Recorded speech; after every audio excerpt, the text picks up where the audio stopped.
On the way to their destination, Ibrahim had built a litter on one of his camels to house Sarah, as they both believed it would be safer for her, not only from the gazes of men, but from any other harm anyone wished to inflict upon a woman of her beauty.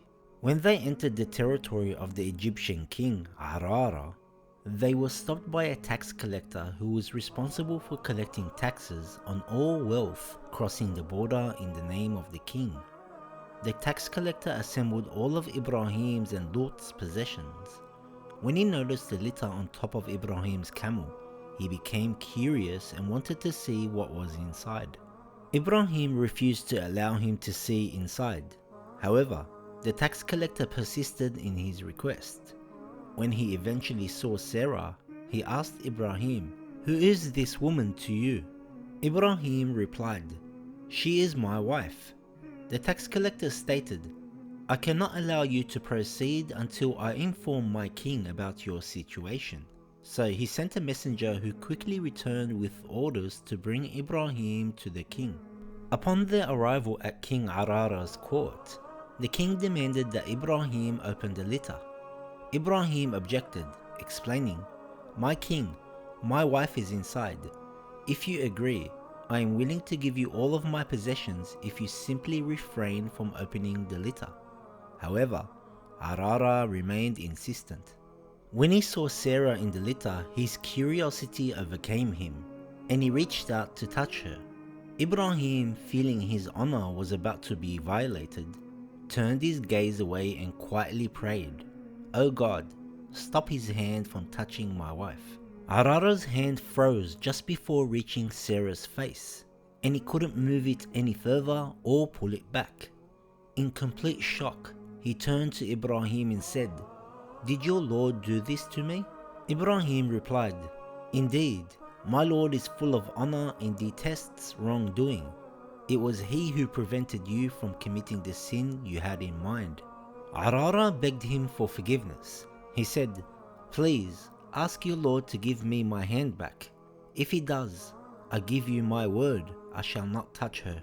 Ibrahim, sensing his sincerity, said in prayer, "Oh God, if this man is truthful, then let him retract his hand."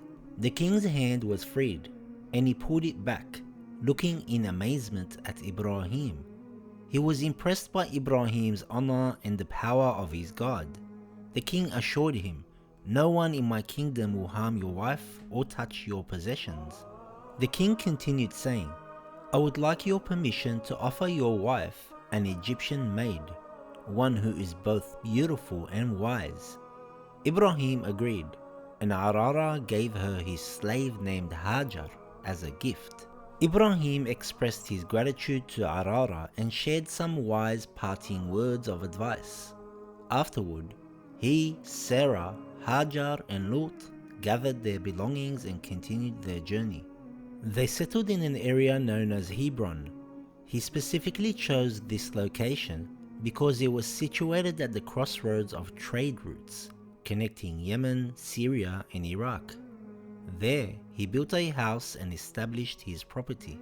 Once they settled, Ibrahim and Lut dedicated themselves to preaching and inviting people to follow God. As travelers and caravans frequently passed by, Ibrahim became known as the one who survived when Nimrod threw him into the fire. He encouraged them to embrace faith and obedience to God. Many people accepted his teachings and turned towards God. One day, Ibrahim received news of trouble in the northern city of Sodom.